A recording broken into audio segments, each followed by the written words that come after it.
Day one of NBA free agency is in the books. Well, I don't know if we should call it day one because it's kind of a half day with free agency opening at 6 p.m. Eastern, but I'm recording this on Monday night. We'll likely have this go out live Tuesday morning. A lot of deals around the league in these first few hours, which is to be expected. However, nothing in terms of a new deal for Josh Giddey. And there were implications of what a new deal looks like for Josh based on some of the other transactions throughout the NBA, most notably the trade that sent Michael Porter Jr. to the Brooklyn Nets in exchange for Cam Johnson. How does that affect Josh Giddey's potential new contract with the Bulls? And also, how does Tre Jones' deal that he signed impact this team going forward? Well, let's talk about it. So what's going on, everyone? You were listening to Bulls Central here. Hope you're all doing well. Now, I think some of us are probably surprised to learn that Tre Jones was the Bulls' first free agency signing of the offseason. Even though we knew it was an outside possibility and something that became more likely after the Bulls traded Lonzo Ball, you would have thought that this would be maybe one of the Bulls' last transactions after they figure out the number for Josh Giddey. But to my surprise, AK said, nah, we're going to lock that down with Tre Jones on a cheap deal, because even though Jones is a backup point guard, and he would be a backup on the roster even for a team like the Bulls, it does put the Bulls in a situation where they now can say, well, we have a point guard now. A point guard who can start, by the way. He was able to for the Bulls last season when other players were out and injured. So, Josh, while we do value you, we now have options.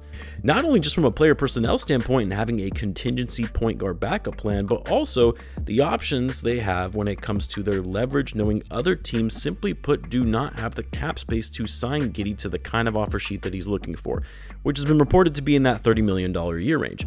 And the Bulls, after signing Jones to that very team-friendly deal, their position of strength improved even more so going into contract negotiations with Giddey, because not only the team that had enough cap space to sign Giddey to a large long-term extension being the Brooklyn Nets, but by the Nets trading Michael Porter Jr., they now only have $16 million in cap space for the rest of the summer, at least at the time of this recording anyway, which effectively takes them out of the Josh Giddey sweepstakes, if that was ever a thing to begin with. Even before the trade, when the Nets did have ample cap space to sign Giddey was never linked as a possible free agent target for the Nets.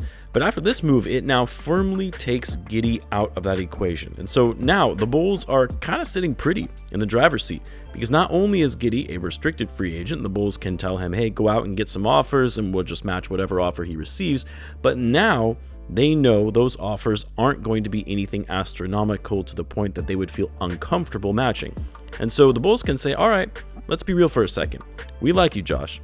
We want to do right by you, but we know you're not going to get $30 million a year. And rather than taking the qualifying offer, which I believe is between $10 and $11 million, take 5 years, $125 million. Still a massive contract, a long-term contract. We'll give you a player option in the final year. That gives you some added flexibility to up your pay as a free agent when you're still in your prime and secure more money. The Bulls have the cards now. It's just a matter of whether or not they're going to use it.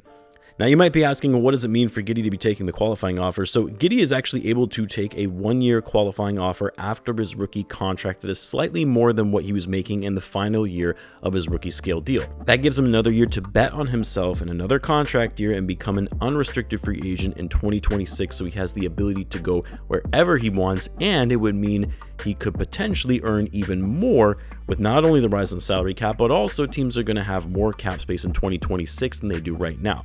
The risk, of course, is Giddey doesn't have a good season, or worse, he gets injured, and now he gets a lesser contract in 2026 than he otherwise would have in 2025, which again is precisely why the Bulls have to use these negotiations to their advantage. Because as much as it might seem tempting on Giddey's side to take the qualifying offer and secure an even bigger payday next summer, the risks are too great when you have a fully guaranteed 5-year contract.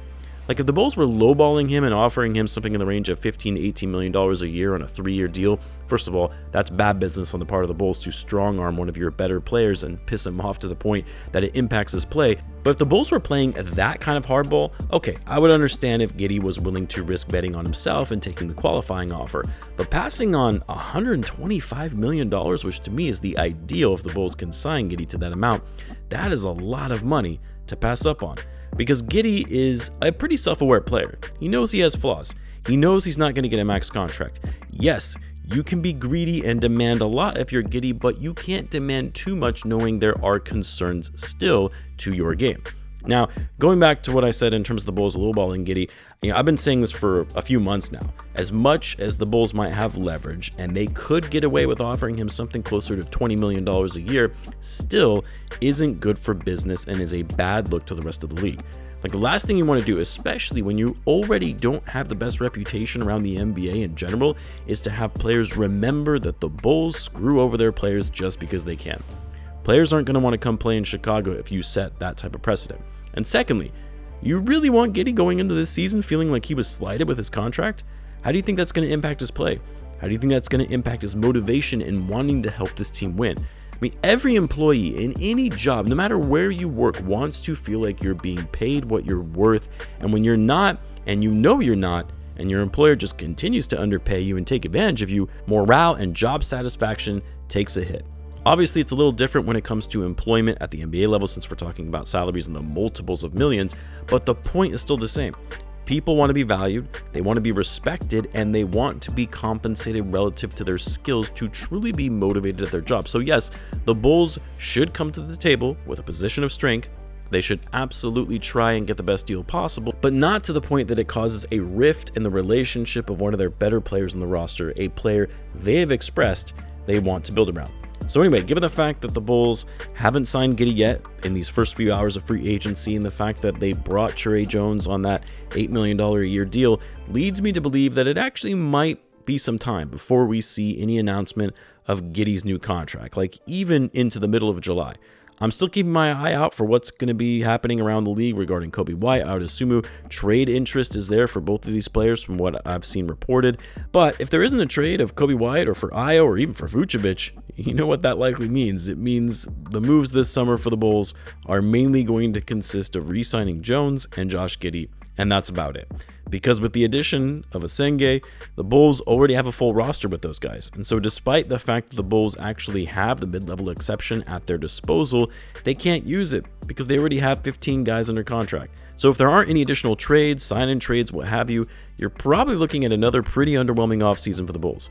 It is just day one of free agency, though. A lot can still happen and change quickly. But let me know what you guys are thinking. What were your impressions of the first day of free agency and how it's been thus far? Let me know in the comments. As always, be sure to subscribe, and I will see you in the next one.